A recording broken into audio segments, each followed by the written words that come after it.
How many more men do you think you're gonna let your wife sleep with in the coming month? I paid for the funeral as soon as it happened just because. You a bitch. I don't care. Yeah, yo.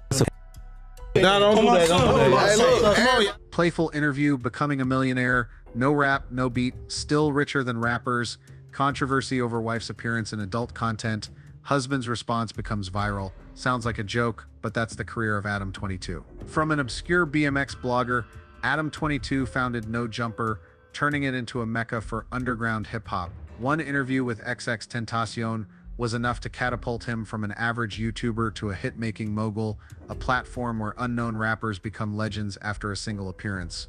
With a multi-million-dollar fortune, over 4 million YouTube subscribers, and businesses spanning podcasts, merch, OnlyFans, and Patreon, everything he touches turns to gold. So what happened? Built an empire with his own hands. Burned it down with his own hands.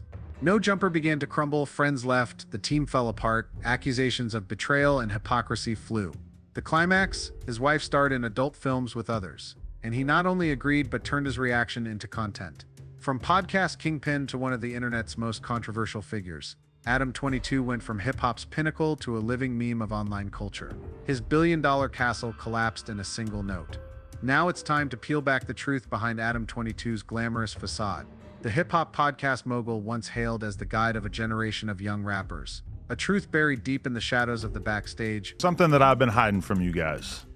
No Jumper is going broke. Before becoming the No Jumper mogul, Adam22, whose real name is Adam Grandmaison, had no ties to music or a professional media background. Starting in 2006, Adam created the Come Up BMX, a blog focused on posting videos, news, and interviews within the street BMX community, beginning as a passionate BMX enthusiast. The blog quickly became the largest BMX platform in the US, drawing heavy traffic thanks to its authentic videos.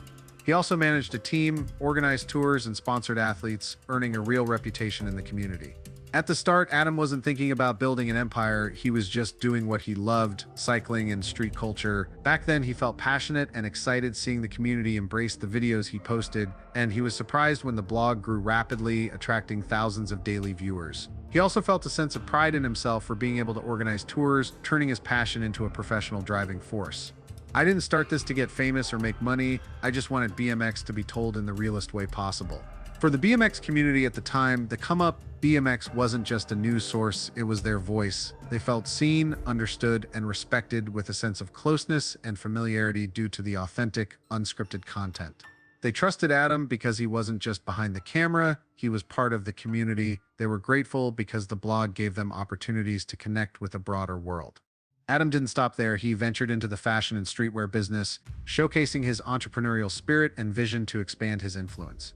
He created a multi-dimensional space for shopping and cultural experiences. Adam opened a fashion store in the heart of Los Angeles, selling BMX gear and underground clothing, strategically located at the epicenter of American street culture and youth. This was also where he set up the No Jumper studio, hosting podcasts right in the store, a bold and creative move that blurred the lines between commerce and art, customers and podcast listeners. No Jumper didn't start in a studio. It started from the ground, where real stories echoed amidst the sound of BMX bikes and street music. An artist and ambitious entrepreneur, Adam wasn't just making podcasts, he aimed to build an ecosystem rooted in the free, independent spirit of street artistry and a deep belief in community. He created a hub for youth and enthusiasts to gather. I don't just want to sell clothes, I want to build a place where culture lives and breathes with young people. This statement inspired and captivated audiences who admired the unique, authentic space he created, a place that drew people in and inspired them, a space where everyone wanted to live and experience. I came here to buy clothes, but I stayed for the stories. This brief yet profound audience reflection carries layers of meaning, capturing the real experience of Adam's vibrant space.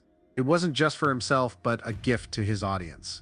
The journey shifted from consumption to emotional connection. Starting as customers, they became part of a community held by an intangible force, the power of authentic storytelling.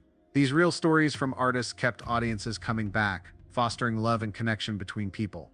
In stark contrast to the trust and camaraderie he once shared with his community, Adam took an unpredictable turn, transforming No Jumper into a platform that manipulated content for views, disregarding the feelings of those around him. He publicly aired a podcast that accidentally revealed his close friend Housephone's intimate encounter with a transgender person, shocking and devastating his friend, who felt betrayed not by the public, but by a longtime confidant. This led to a heated on-air confrontation. "You didn't just post that clip, you destroyed my image, Adam."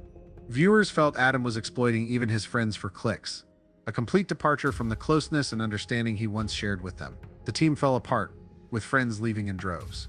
A longtime rapper was badmouthed behind his back by Adam and fired for the absurd reason of lacking depth.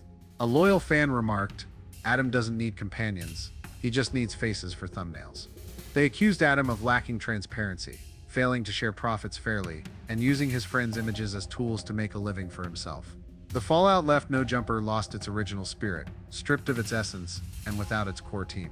The earlier controversy wasn't enough to shake Adam's influence. He continued to build his multi-million-dollar empire, taking it to new heights. Adam 22 launched the No Jumper podcast as a new experiment, initially a hobby where he interviewed BMX riders, tattoo artists, and local rappers. This wasn't a random move. Adam was already immersed in the underground world, making it a natural extension.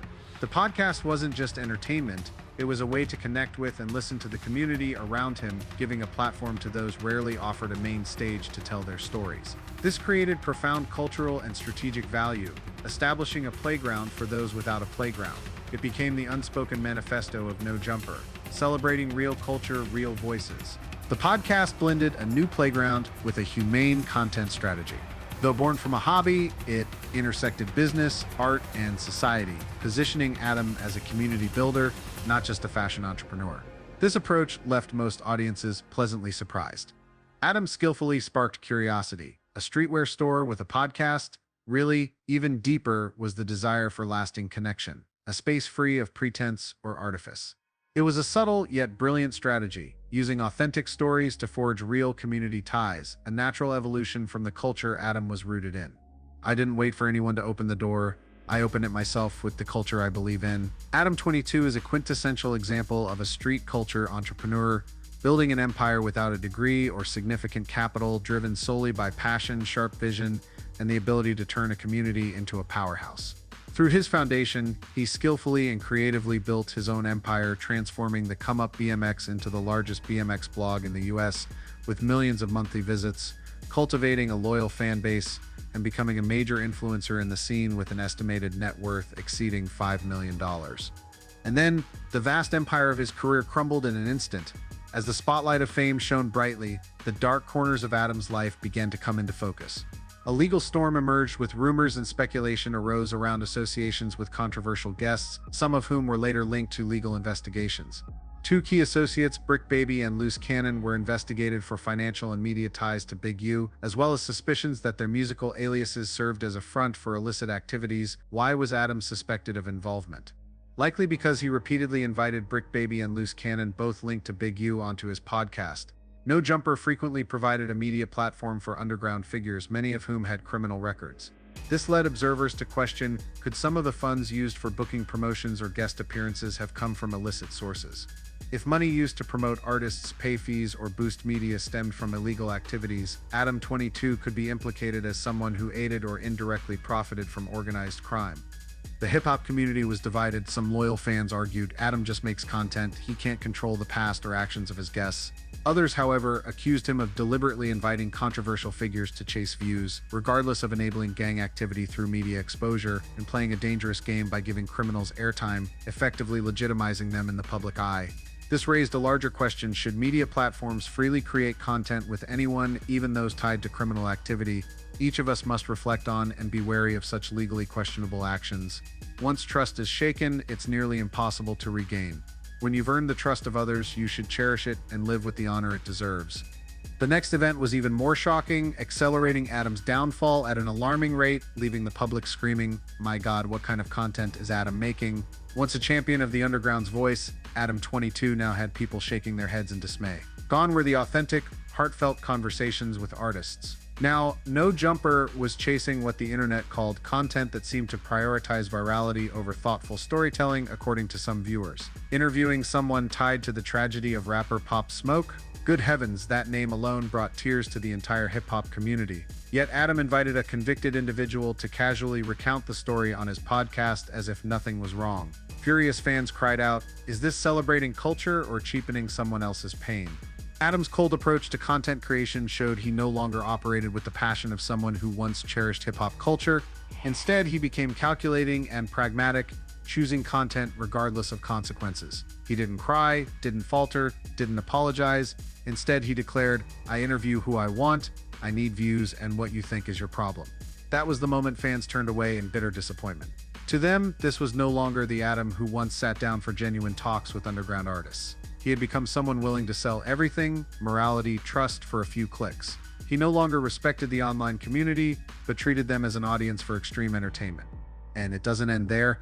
Adam launched a reality-style show featuring his wife, which sparked debate over the blurring of personal and public boundaries, called For the Love of Lena, where men and women competed to date her.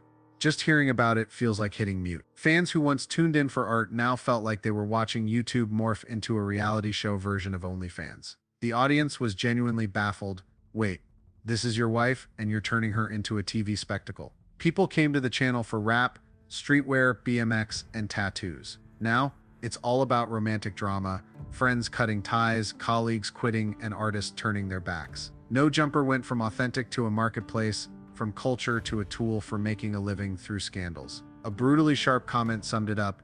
Back then you interviewed rappers, now you interview drama. You couldn't have predicted this turn of events, right? Neither could I. Was Adam calculating or just helpless? There are two perspectives on his emotional state. One suggests a calculated move after losing his core audience and team. He went all in, pivoting to shocking content to retain views, knowing it would cost him what little trust remained. The other sees him as defeated, giving up after losing so much, unable to stick to his original vision. Instead of rebuilding the core culture, he dove into sensational content just to survive. Adam is no longer the interviewer of underground artists, Lena is no longer just his wife, and No Jumper has become a place where cultural and moral lines are blurred for the sake of content. Despite everything, Adam never apologized. He maintained an indifferent attitude, shrugging off outside criticism, denying all accusations, and living by his own code. He's now struggling to bear the financial and emotional burdens he brought upon himself, a consequence for someone who failed to value culture. The net of heaven is vast, though its mesh is wide, nothing slips through. This saying, a timeless reminder not just for personal life, but echoing through the ages, carries a profound philosophy of karma. Though it may seem slow, subtle, and not immediately visible, wrongdoings will eventually face consequences. For years, Adam 22 leveraged his media platforms to amplify shocking, sensational, and even morally controversial content. He dodged accountability by hiding behind the guise of a neutral host, allowing hateful, deviant, and toxic rhetoric to spread unchecked. But the net of heaven is vast, though its mesh is wide, nothing slips through. As time passed, scandals involving allegations of illicit affairs, collaborations with individuals tied to crime, and featuring underground personalities, some of whom had controversial pasts that drew public scrutiny. The price he paid was not just a loss of credibility, but also a boycott from the artist community, media, and even the looming threat of legal repercussions. The story of Adam Grandmaison leaves each of us with a profound lesson. Whether you're a content creator or consumer, you should choose to engage with and share positive content, steering clear of negativity and harmful influences, contributing to a civilized online culture. Freedom within boundaries means creating content freely, but selecting what's ethical to share. Those with influence bear an even greater responsibility to make thoughtful choices. Once you go too far and lose your honor, rebuilding is incredibly difficult. Falling or failing isn't the worst part. What matters is whether you can redeem yourself after a mistake. Perhaps authenticity is the path to lasting, sustainable success, so don't let grains of sand destabilize your life. What about you? What lessons do you draw from Adam's downfall? Share your thoughts in the comments below. I'd love to hear your perspective, and don't forget to follow me. In the next episode, we'll uncover another mysterious phenomenon together. Thank you for sticking with me to the end.